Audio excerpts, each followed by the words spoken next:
Bismillahirrahmanirrahim. Assalamualaikum warahmatullahi wabarakatuh. Perkenalkan, nama saya Siti Fadilah Hasan dengan NIM F1G1 19060.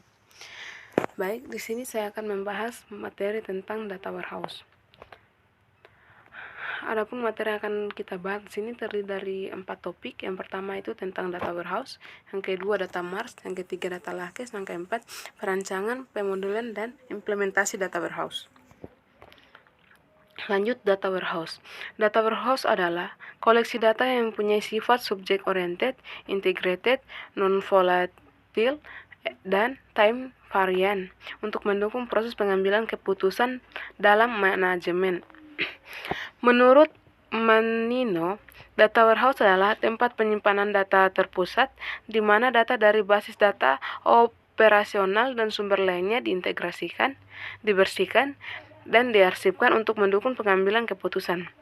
Menurut MC Leod, data warehouse adalah sebuah sistem penyimpanan data yang berkapasitas besar di mana data dikumpulkan dengan menambahkan record baru daripada mengupdate record yang sudah ada dan dengan informasi baru. Data jenis ini digunakan hanya untuk proses pengambilan keputusan dan bukan untuk kegiatan operasional perusahaan sehari-hari. Definisi umum dari gudang data atau data warehouse adalah sistem komputer yang bertugas untuk mengarsipkan dan menganalisis sebuah data historis untuk keperluan suatu organisasi atau bisnis tertentu. Informasi yang dikelola dapat berupa data terkait penjualan, gaji, serta informasi harian lainnya. Dengan menganalisa sebuah data secara terstruktur, maka dapat menghasilkan informasi yang lebih akurat untuk menunjang pengambilan keputusan oleh suatu perusahaan. Itulah mengapa gudang data termasuk dalam salah satu parameter penunjang kegiatan bisnis intelijen. Gudang data sendiri pertama kali digunakan dan ditemukan pada tahun 1980-an, yang saat itu juga banyak bisnis besar yang menerapkan DSS atau Decision Support System. Hingga saat ini, banyak perusahaan yang menerapkan strategi tersebut untuk membantu dalam meningkatkan kualitas dan produktivitas kerja. Lanjut, fungsi data warehouse. Mengapa gudang data sangatlah penting? Berikut merupakan beberapa faktor utama sebuah bisnis harus menjalankan data warehouse. Yang pertama, membantu dalam mengambil keputusan. Fungsi pertama dari data warehouse adalah untuk mengambil sistem keputusan yang tepat, di mana informasi tersebut haruslah kredibel dan berdasarkan fakta yang ada. Tujuannya ialah agar dapat membuat keputusan yang benar dalam segmentasi pasar, manajemen inventaris, dan manajemen keuangan atau finansial. Yang kedua, mudah dan cepat dalam mengakses data. Fungsi yang kedua adalah mudah untuk diakses, di mana pengguna dapat berinteraksi dengan sumber secara cepat dan lebih efisien, yang mana keefektifan tersebut dapat memberikan impact pada pengambilan keputusan yang lebih tepat daripada kompetitor bisnis yang ada. Yang ketiga, menciptakan konsistensi data. Dikarenakan data warehouse merupakan sistem yang dapat mengumpulkan berbagai informasi dari platform yang berbeda, sehingga dapat diubah menjadi format tunggal agar dapat digunakan dengan baik. Kemudian untuk kedepannya, perusahaan Anda dapat memperoleh hasil yang maksimal dan konsisten satu sama lain. Ketika standarisasi data telah terbentuk, maka Anda dapat menaruh kepercayaan yang tinggi pada tingkat keakuratan gudang data untuk dapat membuat keputusan bisnis yang jelas dan tepat. Yang keempat yaitu fungsi yang keempat dari data warehouse, yaitu menghasilkan ROI yang optimal. ROI atau Return of Investment adalah singkatan rasio antara jumlah laba bersih dan biaya investasi yang dihasilkan dari beberapa investasi pada resource atau sumber daya yang ada. Jika dihubungkan dengan data warehouse sendiri, memiliki fungsi khusus untuk memberikan pengambilan investasi yang lebih menguntungkan. Yang kelima yaitu menyediakan historical intelligence. Fungsi yang terakhir adalah sebagai penyedia mayoritas historical data agar Anda dapat menganalisis setiap periode atau tren waktu yang berbeda untuk dapat membuat prediksi bisnis di masa yang akan datang. Lanjut selanjutnya karakteristik data warehouse. Selanjutnya masuk pada pembahasan mengenai 4 karakteristik dari atau ciri khas dari data warehouse. Di antaranya adalah sebagai berikut. Yang pertama, berorientasi pada subjek. Data yang berorientasi pada subjek memiliki dimensi waktu yang sangat terintegrasi, di mana nantinya dapat mendukung proses pengambilan keputusan yang dilakukan oleh para manajer pada tiap jenjangnya. Yang kedua, data telah terintegrasi. Dikarenakan gudang data merupakan kumpulan data dari berbagai sistem informasi yang ada, maka informasi yang diperoleh juga mampu untuk berintegrasi dengan baik, sehingga dapat membantu percepatan pengambilan keputusan secara efektif dan efisien. Yang keempat yaitu dibuat dalam rentang waktu tertentu. Sistem basis data atau database yang digunakan tentunya memiliki rentang waktu tertentu sesuai dengan kebutuhan Anda, di mana hal tersebut akan berpengaruh pada pemakaian setiap strategi bisnis yang akan dijalankan, sehingga bisnis data yang terbentuk akan selalu diikuti dengan interval waktu penggunaannya. Lanjut, komponen data warehouse. Komponen apa saja yang tersedia dalam sebuah data warehouse? Berikut merupakan 5 komponen utama penyusunan database tersebut.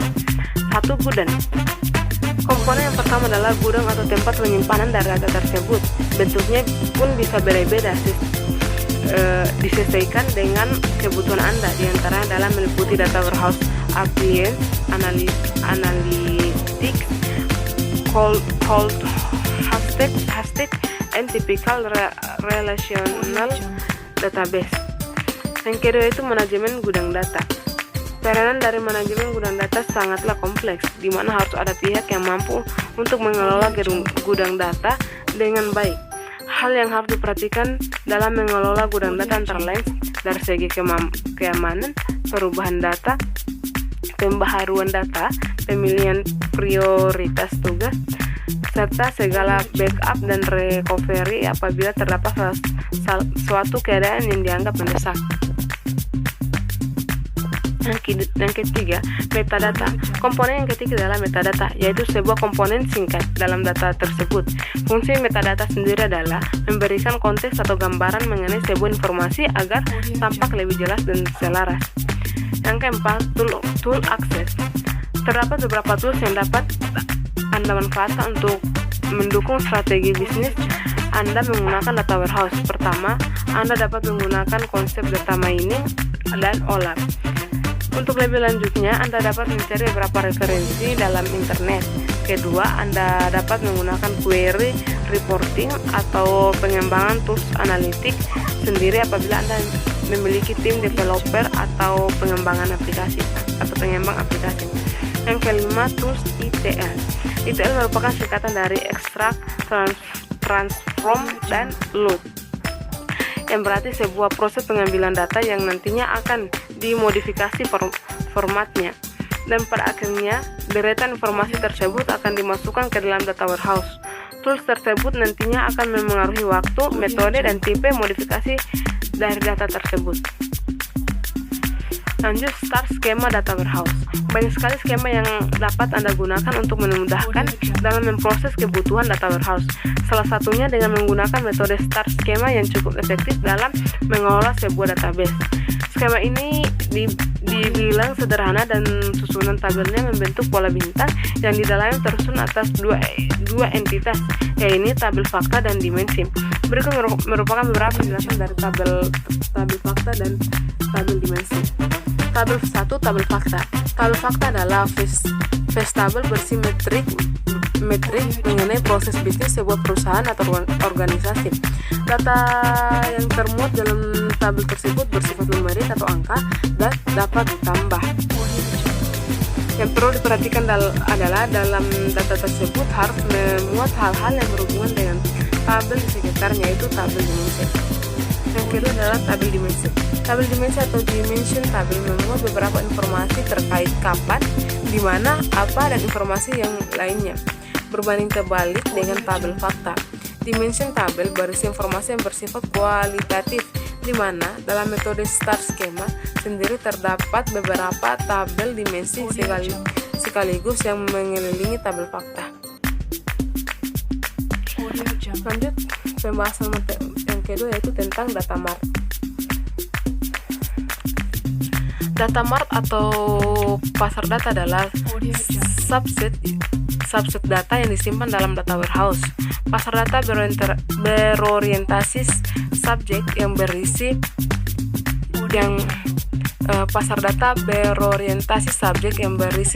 repositori data ringkasan.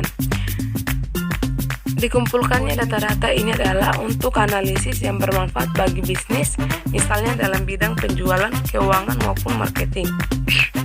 Jadi, arsip pusat akan menyimpan data bisnis secara keseluruhan, sementara data mart hanya meliputi subset data spesifik untuk kelompok pengguna tertentu.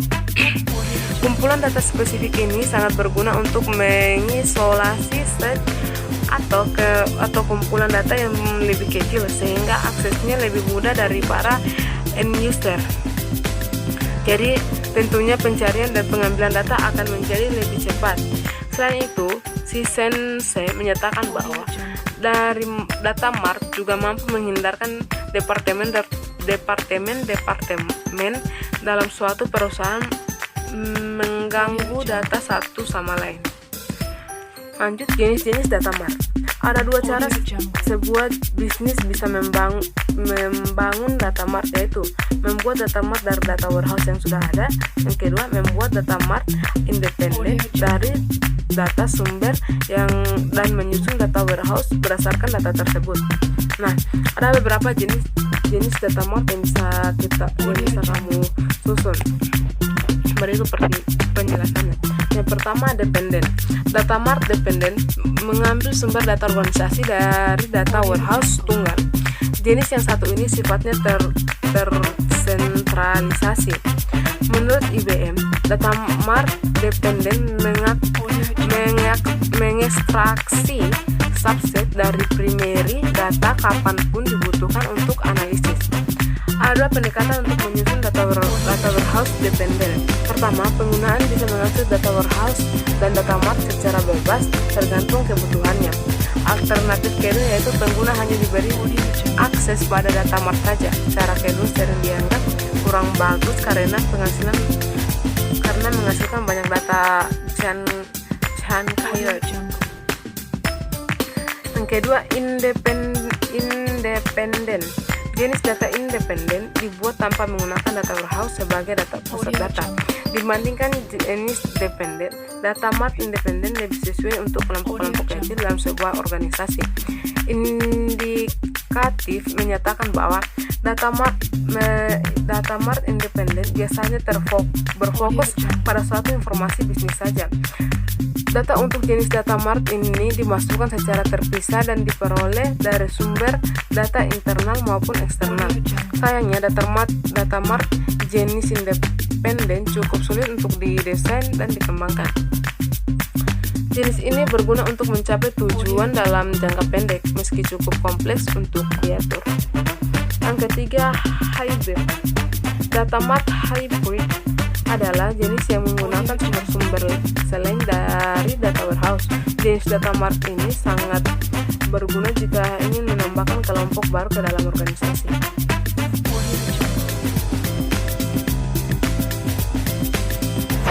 Selanjutnya, merancang data mart. Data mart adalah salah satu cara atau sarana bisnis untuk membuat keputusan yang tepat. Misalnya, tim marketing bisa menggunakan data mart sebagai proses penganalisis perilaku konsumen. Data mart biasanya dibuat dan diatur oleh departemen bisnis yang akan menggunakannya. Nah, ada beberapa langkah yang diperlukan untuk mendesain data mart. Yakni yang pertama, perancangan kebutuhan yang penting. Dalam tahap ini, kamu perlu menulis dan mencatat semua kebutuhan bisnis serta teknis untuk data mart yang dibuat. Yang kedua, identitas sumber data. Dari mana data yang akan kamu gunakan untuk membangun data mart? Hal ini perlu dipertimbangkan agar informasi yang digunakan untuk data mart adalah yang benar-benar tepat. Yang ketiga, tentukan data subset. Tetapkan subset data untuk data mark. Contohnya adalah informasi yang akan digunakan spesifik pada bidang tertentu atau cenderung umum. Yang keempat, desain logical layout. Logical layout dalam data mart dapat dilakukan dengan memilih skema yang sesuai dengan data warehouse-nya. Setelah keempat tahap tersebut dilakukan, kamu bisa menggunakan tools business intelligence seperti Qlik dan Sense agar pemahaman data semakin mudah.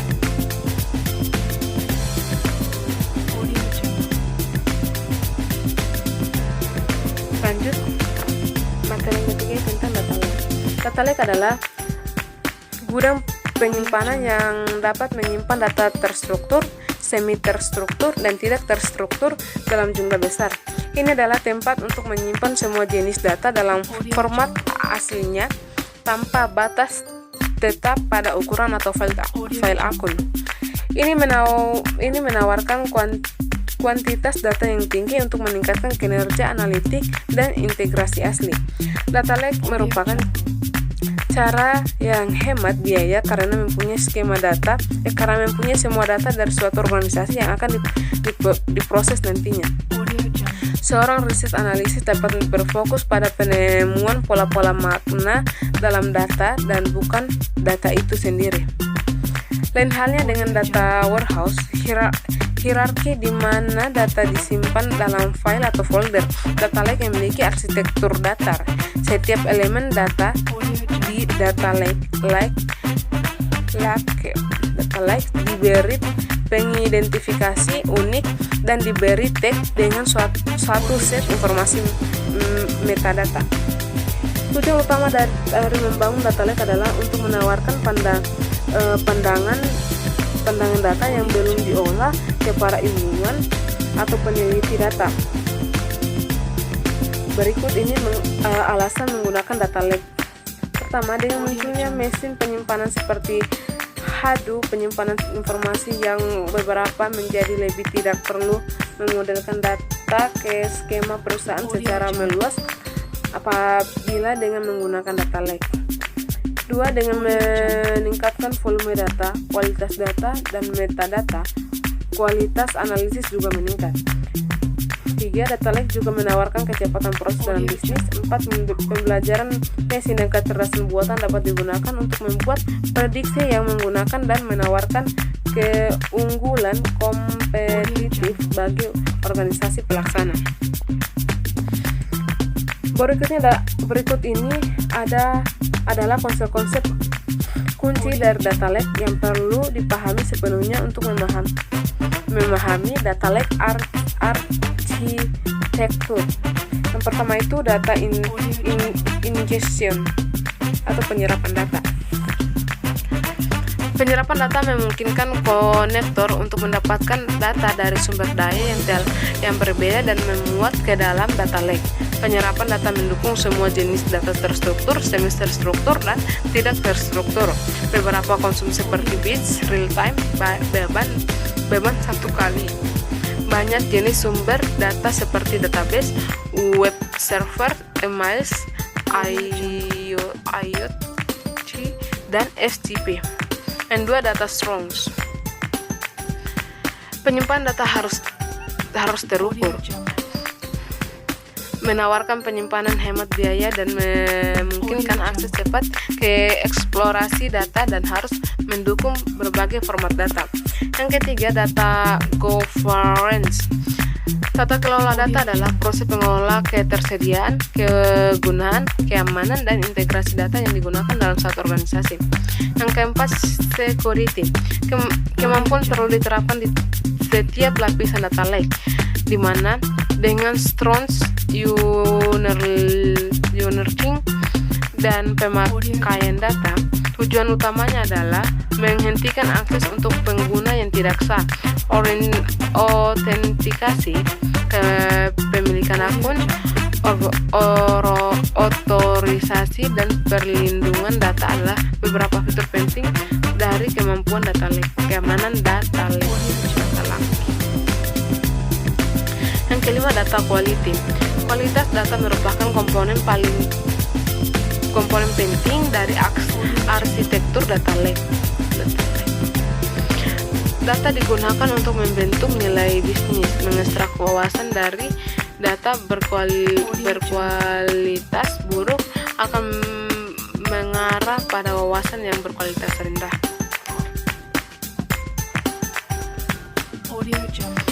Yang keenam, data discovery. Data discovery adalah tahap penting lainnya sebelum Anda dapat memulai penyimpanan data atau analisis. Pada tahap ini, teknik penandaan digunakan untuk mengekspresikan pemahaman data dengan mengatur dan menafsirkan data yang dicerna di data lake. Yang keempat, data auditing. Dua tugas utama dalam pengauditan data adalah melacak perusahaan pada set data kunci dan elemen kumpulan data penting. Dua, menangkap bagaimana, kapan, dan siapa yang berubah di dalam data tersebut. Audit akan membantu mengevaluasi risiko dan kepatuhan. Yang keempat, data lineage. Komponen ini berhubungan dengan asal data, terutama berkaitan dengan tempat penggeraknya dari waktu ke waktu dan apa yang terjadi padanya. Hal ini memudahkan koreksi kesalahan dalam proses analisis data dari asal ke tujuan. Ke-9, data exploration. Hal ini adalah tahap awal analisis data. Proses ini membantu untuk mengidentifikasi kemampuan data yang tepat, sangat penting sebelum memulai tahap selanjutnya. Semua komponen yang diberikan harus bekerja sama untuk memainkan bagian penting dalam arsitektur data lake dengan mudah berevolusi dan mengeksplorasi lingkungan. Berikut ini adalah beberapa manfaat utama dalam menggunakan data lake. Pertama, membantu sepenuhnya dengan pengionisasi produk dan analisis tingkat lanjut. Dua, menawarkan skalabilitas dan fleksibilitas yang hemat biaya. Tiga, menawarkan nilai dari tipe data yang tak terbatas. Empat, mengurangi biaya kepemilikan jangka panjang. Lima, memungkinkan penyimpanan file yang ekonomis. Enam, cepat beradaptasi dengan perubahan. Tujuh, keuntungan utama dari data lake adalah sentralisasi sumber komponen yang berbeda. 8, penggunaan dari berbagai departemen dapat tersebar dari seluruh dunia yang dapat memiliki akses fleksibel ke data. Lanjut, materi ketiga itu kita akan membahas tentang perancangan, pemodelan, dan implementasi data warehouse. 1. Tahap perancangan dan implementasi. Data warehouse pada tahapan ini hal yang dilakukan adalah diawali dengan mendesain sebuah arsitektur fisik dan logik dari data warehouse. Data yang bersumber dari berbagai interface yang ada dan tersimpan dalam media penyimpanan database operasional akademik maupun dalam bentuk sheet file akan diproses untuk supaya menjadi informasi yang berkualitas dan sesuai dengan kebutuhan. Metode dalam membangun data warehouse akan dilakukan dalam 9 tahapan yang dikenal dengan 9-step metodologi. Proses mengintegrasikan data dilakukan dengan konsep ETL, extract, transformasi, loading. Data yang telah terintegrasi dan tersimpan dalam format yang sama untuk selanjutnya dikelompokkan ke dalam bentuk tabel dimensi dan tabel fakta. Yang kedua, rancangan arsitektur data warehouse. Arsitektur yang akan dibangun dalam perancangan ini merupakan arsitektur data warehouse terpusat. Arsitektur data tersebut yang dipilih karena untuk memudahkan dalam proses pemeliharaan atau pengawasan. Nah, berikut rancangan fisik dan logik data warehouse akademik. Ini gambarnya kurang jelas, tapi contohnya bisa untuk bayangan sedikit, contohnya seperti gambar di bawah sini. Lanjut, rancangan pada data warehouse. Proses perancangan data warehouse yang akan dilakukan menggunakan metode bottom up. Proses yang dilakukan dalam membuat rancangan bangunan data warehouse adalah sebagai berikut. Yang pertama, memilih proses atau closing the process. 1. Menganalisis perusahaan yang dihadapi oleh STKIP Muhammadiyah Kota Bumi. 2. Menganalisis dan menentukan kebutuhan data dan informasi.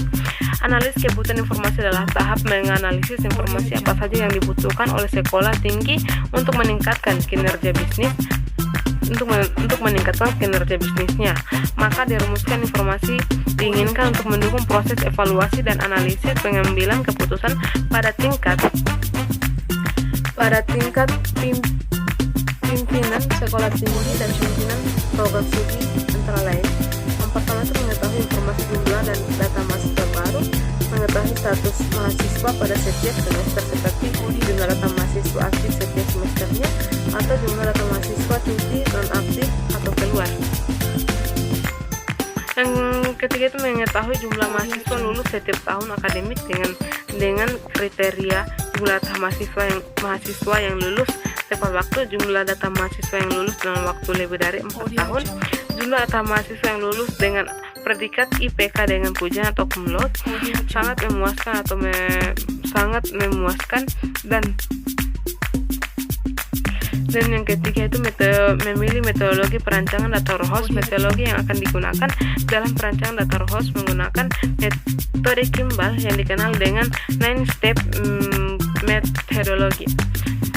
Yang keempat, merancang skema bintang setelah proses penyaringan semua data yang dibutuhkan untuk perancangan data warehouse selesai. Kemudian proses selanjutnya adalah membuat tabel dimensi dan tabel fakta dalam bentuk skema bintang.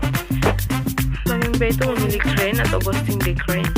Crane merupakan data dari calon fakta yang dapat dianalisis berdasarkan proses bisnis yang ada ditentukan. Crane yang menggambarkan tabel fakta sebagai berikut.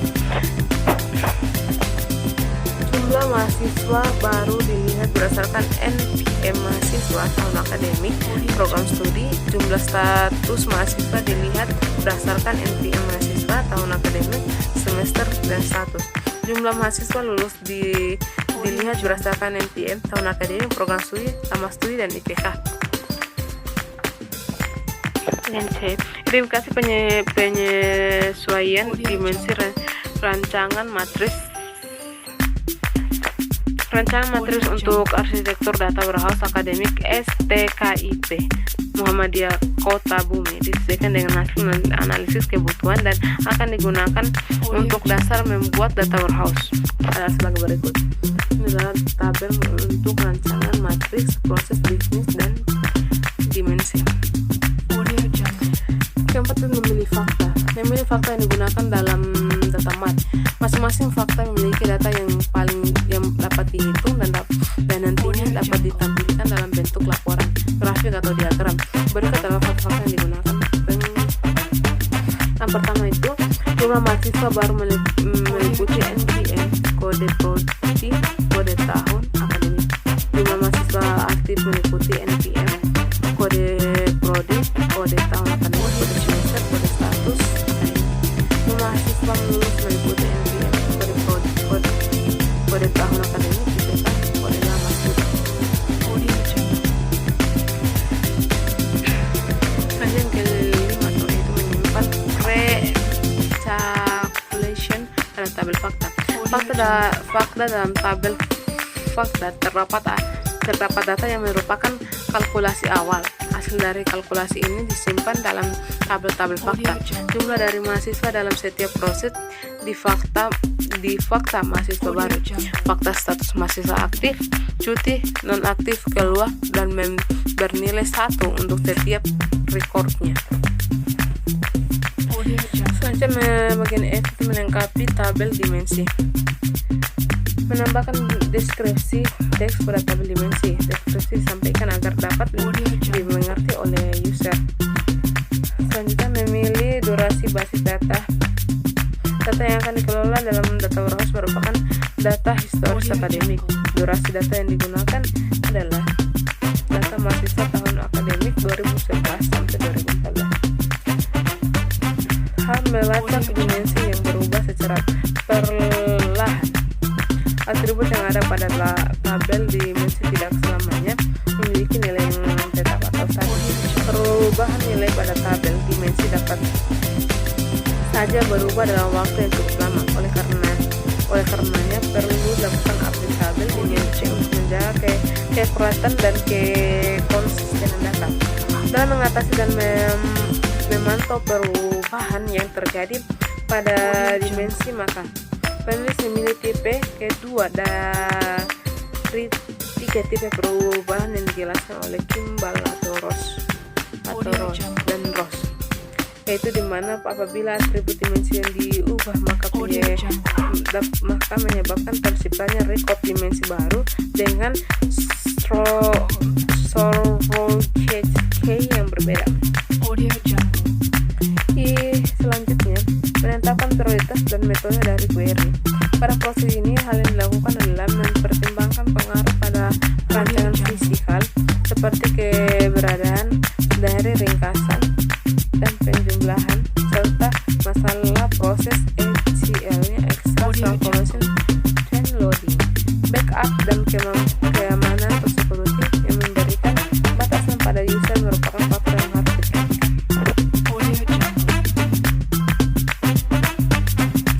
Selanjutnya, analisis data warehouse layer. Data yang sudah melalui proses ETL akan disimpan pada sebuah penyimpanan logik yang terpusat yaitu data warehouse. Salah satu tools yang dapat digunakan untuk membangun data warehouse adalah Business Analysis Studio yang merupakan bagian dari Microsoft Visual Studio. Selanjutnya, skema bintang atau star schema. Berikut tampilan skema bintang yang dibuat untuk merancang data warehouse. Tampilannya bisa dilihat di gambar di bawah sini. Mohon maaf kalau gambarnya kurang jelas. Lanjut, implementasi data warehouse. Proses ETL menggunakan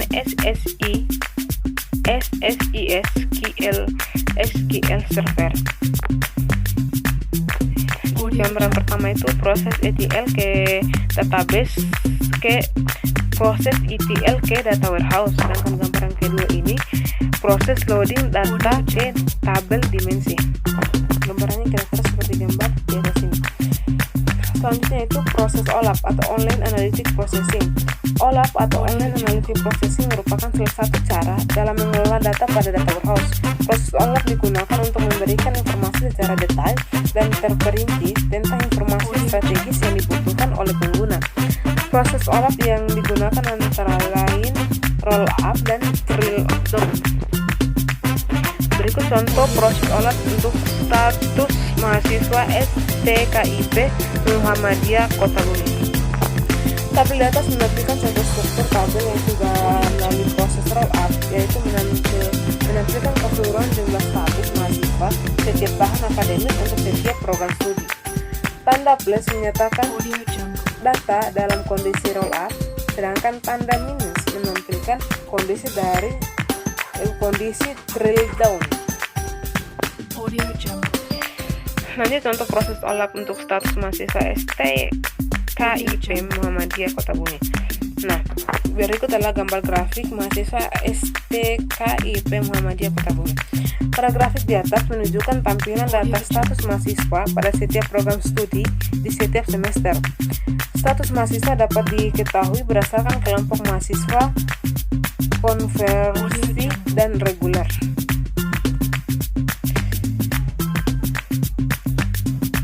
Lanjut, kelebihan perancangan data warehouse. Perancangan data warehouse yang dibangun dengan metode Kimball yang terkenal dengan 9-step metodologi dapat diimplementasikan dengan baik. Berdasarkan hasil rancangan data warehouse yang dibuat tentunya dapat memberikan manfaat dan kemudahan bagi pengelola data, khususnya bidang akademik, untuk dijadikan solusi dalam mengintegrasikan data yang tersebar dan tersimpan dalam berbagai bentuk media penyimpanan. Pemodelan skema bintang yang dibuat menjadikan data terorganisir dan menyederhanakan dalam proses query analisis untuk penyajian data sebagai pendukung proses evaluasi dan pelaporan. Rancangan data warehouse yang dibuat dapat digunakan sebagai solusi penyimpanan dan pengolahan data historis yang lebih baik, dan dalam data warehouse tersimpan dalam bisnis data yang berbeda dari penyimpanan data operasional sehari-hari, sehingga tidak memberikan proses OLTP. Dengan adanya perancangan data warehouse, kebutuhan penyajian informasi akan menjadi lebih mudah dan data yang disajikan dapat mendukung tingkat eksekutif dalam mengambil keputusan terkait dengan data mahasiswa baru, status mahasiswa, dan kelulusan. Kekurangan perancangan data warehouse. Proses rancangan data warehouse yang dibangun meliputi rancangan pemodelan arsitektur fisik dan logikal dari data warehouse, serta tampilan laporan yang masih sederhana menggunakan pivot table Excel. Data warehouse yang dirancang dalam bentuk skema bintang. Sistem akademik merupakan sistem yang kompleks yang berisi pengkalan data mahasiswa, pengolahan administrasi perkuliahan dan nilai mahasiswa, dosen manajer, dan lain sebagainya. Pada perancangan data warehouse ini belum mencakup keseluruhan sistem yang ada di akademik STKIP Muhammadiyah Kota Bumi.